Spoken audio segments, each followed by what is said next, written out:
Hey Wargamers, it's Steinilard, and today we're gonna have a closer look on the M24 Chaffee, the US Tier 3 light tank, which gets a battle rating of 3.7, which is quite between Tier 2 and Tier 3.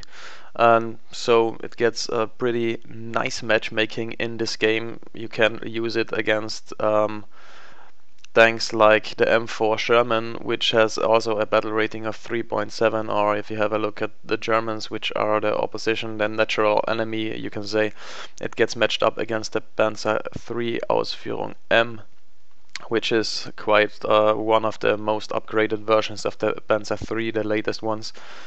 Yeah, this battle rating allows you to play, to have it in a Tier 2 lineup with other planes like, yeah, for example, the Corsair, the Hellcat, the Sherman, and the B-25, stuff like that. And yeah, after all, it is a light tank. You should not get into serious trouble with it. Just try to sneak up on your enemies and get some surprising shots off, get flanking shots off, and things like that. This is basically what this tank is made for in this game. In reality, it was used to replace the Stewards, and if you have a look at the Stewards, the M5A1, it's a huge improvement over it.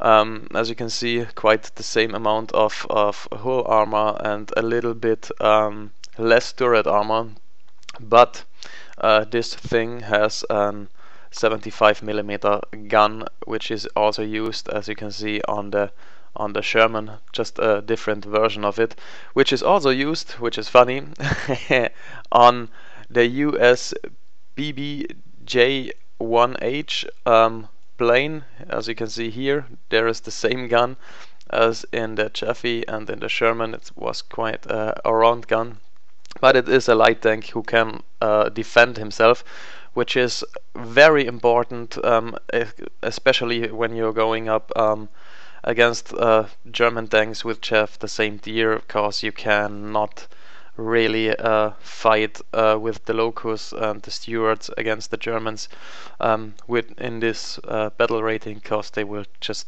tear you apart, and this one is at least competitive, even if the armor is relatively weak, but well sloped, as you can see. So if we put here the inspector on, give me a second, customization, when you see the armor from the front, and it's well angled, so it has already 43, which will not stop shells. It will not stop shells. It's just like, consider it to be a paper tank. And the gun mantlet, this one is quite good, and this also, as you can see, the angle of it when you're going outside, it can bounce shots and has rather good thickness from the front and stuff like that. But consider it to be really a paper tank, because yeah, it's not designed to take hits. Yeah, it comes with a fairly amount of speed, 56 kph, which is very fast for this kind of tanks and this era where they play in. So if you have a map with for instance 3 cap circles and there is one far away, go for it. You will be the first one there. You can cap it and you can defend the cap a little bit with this gun.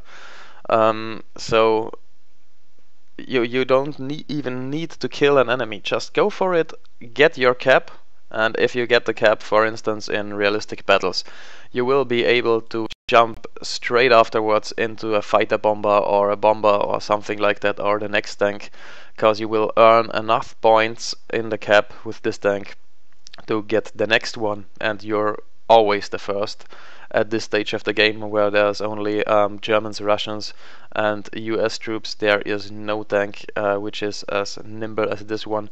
On flat ground, when it accelerates, it can keep its top speed even when it goes a little bit up hills. So really good for this thing. And the gun on it gets 10 degrees of gun depression, which is the next point which this tank is absolutely great for. because with 10 degrees of gun depression it matches the German guns, and you can work ridge lines quite well. And if you can like come over a ridge line where it is like this one, you can cover your lower plate and the most of the upper plate. You can see the enemies will have a really hard time penetrating you, and as you can see, the angle and the sloped angle is awful. So you can bounce shells when you're only showing them your turret.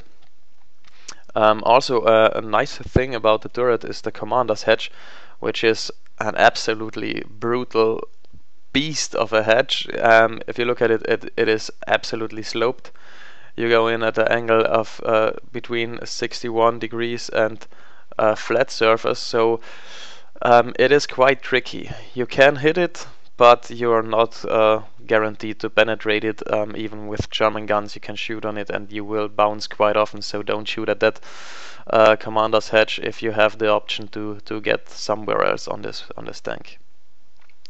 So as you can see, the armor is really 25, 25, 19, 38, 25, 25, which is not really the best one, but it gets a good gun. It gets the same gun as the Sherman, the same penetration, stuff like that. A little bit less ammo, but it's fairly enough when you hit your targets, and it can really hurt German tanks, because when you take a look at the opposition, like the 3M, the German one, it gets better armor at hull and turret, stuff like that, and it has spaced armor, which is a really improvement, but it's flat armor, so you can quite penetrate it here and here, stuff like that. The German gun has a little bit more armor penetration, and it's a little bit a smaller caliber, so it is more of a Pierce gun than the US one, which is yeah, everything has its up and down side. So the German ones, they have absolutely brutal reloading rate from 4.2 seconds. You can just spam bullets, and this one gets a little bit a slower reload rate of 8.5, but fairly the same amount of penetration. But when this gun hits you, it will inflict much more damage than the German 50mm. So what's to say about this tank?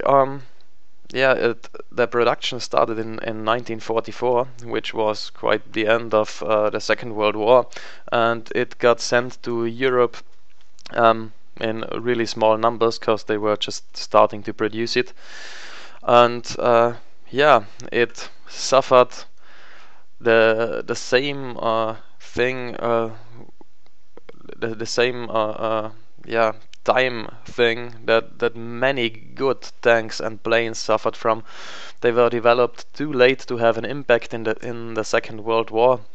After the Second World War, every country was like rushing forward to get new technologies and stuff like that, so it pretty much get sold all over the world, like the Russian counterparts and stuff like that. They were just good machines which were developed a little bit too late to have an impact on this war. So they were like yeah, these tanks were in different nations all over the world, in different wars all over the world, and minor and major conflicts, used by other armies, but the US troops replaced them rather quickly. And yeah, the last known combat which this tank, which was developed in 1944, was in the Indo-Pakistani War in 1971, where of course they were ripped apart because they faced Russian T-55s, and there is no chance for obsolete thing like that to get up against an armor like the T-55, which is absolutely yeah, reliable masterpiece of the Russians. It's just it's reliable, and it's still in service today. Says a lot about it. And yeah, So even Austria, funny fact, even Austria had 46 of them. So my home country bought 46 of those tanks, were in service from 1956 to 1966. 10 years, which is, yeah, a good amount of time to give it a last go. And at the end of their service line, the turrets were taken off the tanks were scrapped, and the turrets were used as gun systems for bunker systems. So, yep. We're still a little bit in use after that, but yeah, the time of this tank is definitely over. Although it is a great machine, or it was a great machine, but it had a little, it arrived a little too late to have a great impact on the war. So, to show you what you can make with the M24 Chaffee, I've got a replay for you, which is quite nice, where you can see how to work with this tank, not in the like the textbook mania, which you can use it like flanking around over great distances, but you can see it's quite effective in combat. So let's get started with it. So it's Poland, and we're driving, of course, the Chaffee. We get not so much favorite spawn point, so we decide to go to the left flank to head up and meet with those other two tanks which are engaging the enemy camp, because two tanks will not be enough, most likely, and the majority of our team of course takes the short route to defend our cap, because they are not this kind of mobile and this kind of fast. So we're going through the woods with a fair amount of speed. A little bit bumpy here, not even the flattest ground, but as you can see, the speed that the Chaffee will build up, it will not lose its speed, except it goes through smaller trees and stuff like that. But it's like constantly getting faster and faster, and if you don't steer too much, this thing will really go for it. So we decided to go for A, and as you can see, there are two tanks already in the line of fire of the enemies. There were some shells coming in, so not much cover here, but does not really matter, because the Chaffee is an absolutely quick machine. So we try to head over the open ground as quick as possible, and this machine is rather good for it. As you can see, there are some defenders popping up, so we will be awaited at the A cap circle, so move over the open ground quickly, and then of course a little bit more cautiously, because when there is a Stuk 3 F here, as you can see, this thing, if it's well positioned, it can give us a little bit of a hard time. So, but as you can see, we've already catched up with our two Sherman tanks, which got the favorite spawn points to attack the enemy cap. So we're going full speed here. I don't know, this one was kind of drunk or something. So, as we can see, between us and the cap circle there is a ridge line, a little bit of a hill, so we know there is a Stuk. We call in artillery on him, and I call in artillery, and I don't know where he is, but I'm just guessing which possible location he could be, which I would be. So I call in artillery, hoping for some hits, and that he would be forced to get out of the way. But it was quite difficult, and he hit my commander's hedge, which was great. And the first shot on a flat surface, there's another one, and he hits my turret too. But not much of a problem, because when the shots are not well aimed, you can get them rather quickly. So let's check out very carefully, so only show them the turret. There is a ridge line between us, and that's what the gun depression is good for, and this one is pulling back, so he has really problems. A shot on his lower plate should finish him off. So that was our first customer. Now we're inside the cap, and as you can see, the enemies are already inside of our cap, but our troops are holding them back, our mates. So, and there was another tank down on the right side, and I don't want to go too far out to the left. Let's check the right side. Okay, nothing there. And our Sherman gets hit and blown apart, so we will not get on this corner, but we can expect the enemies to move up after the kill, and some other guy gets this corner for us, and he gets in this position too, gets a little bit in the middle, so we will advance a little bit up, and we got hit from the side, which hit our turret and wounded our guys, but the first shot he took in took out his gunner, and I guess his loader didn't see it. He calls in artillery on us while he pulls back and tries to repair and re-man the positions in his tank.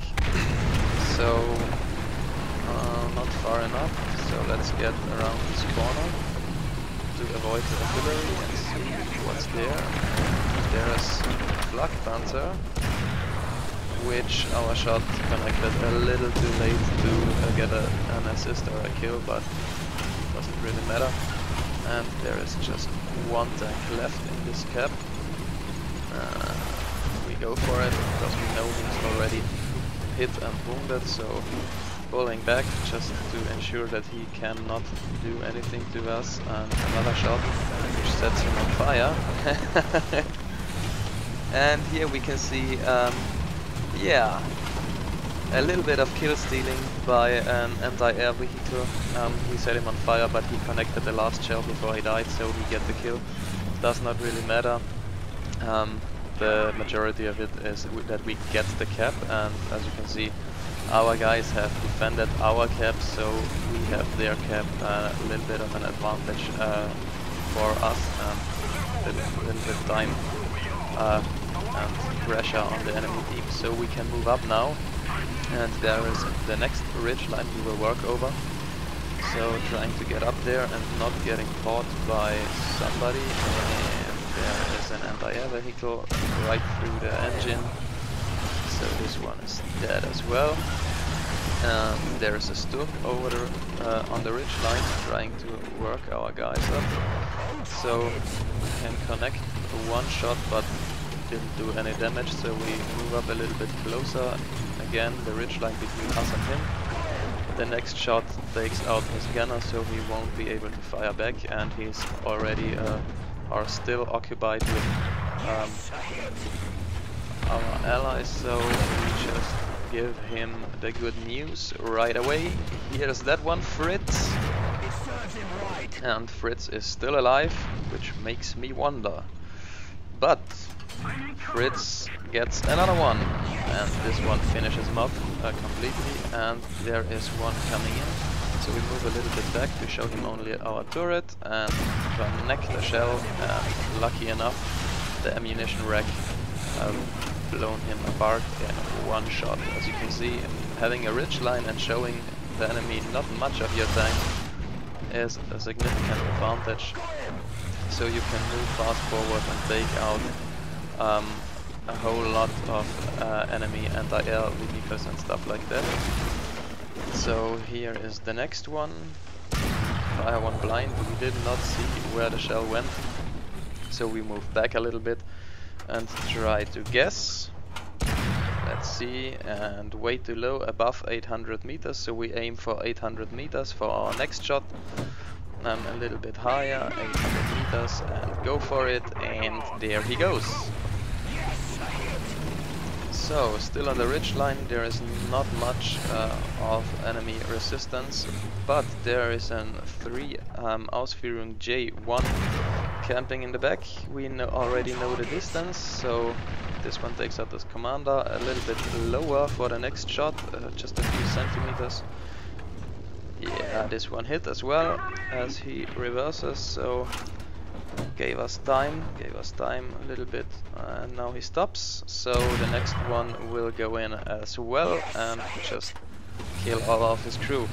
On this distance, as you can see, the 75mm are more than enough, and it's a rather accurate gun, so you can really snipe enemies.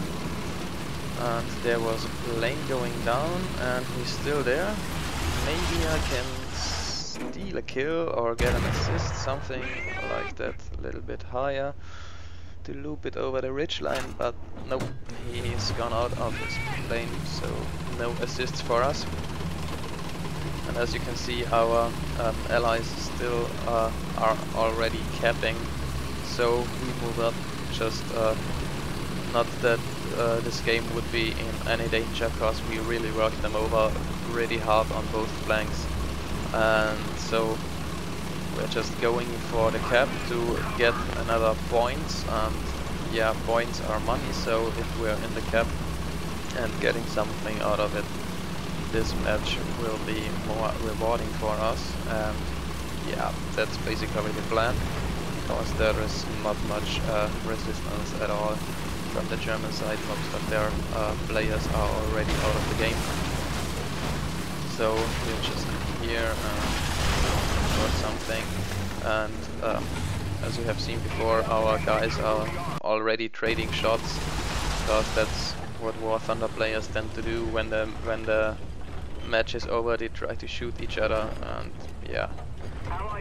So this one was over quite quickly. As you can see, worked over a flank perfectly without the 3 tanks. And yeah, get a few hits, but nothing really serious. So we finished this match rather quickly. As you can see, this tank is fast and is able to cap fast and end the game fast.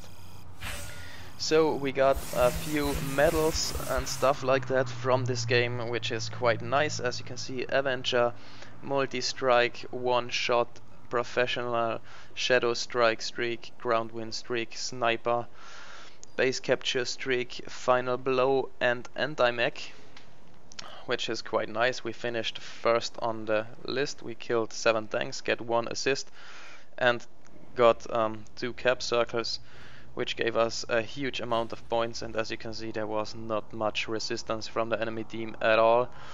So pretty unlucky for those guys who played well in the enemy team, but yeah, you cannot do the same thing over and over again. If your team lets you down, you will simply lose. And as you can see, now we are finished researching this tank, so next game we will be even more dangerous in it. So that was the Chaffee for you, and I hope you enjoyed it. If you have something to say about it, just let me know in the comments down below. If you have some facts about it, I did not research it this well, and there was not many sources of research for me. But hey, this was the Chaffee, and if you liked it, just give me a thumbs up or something like that. I would rather appreciate it. And see you next time.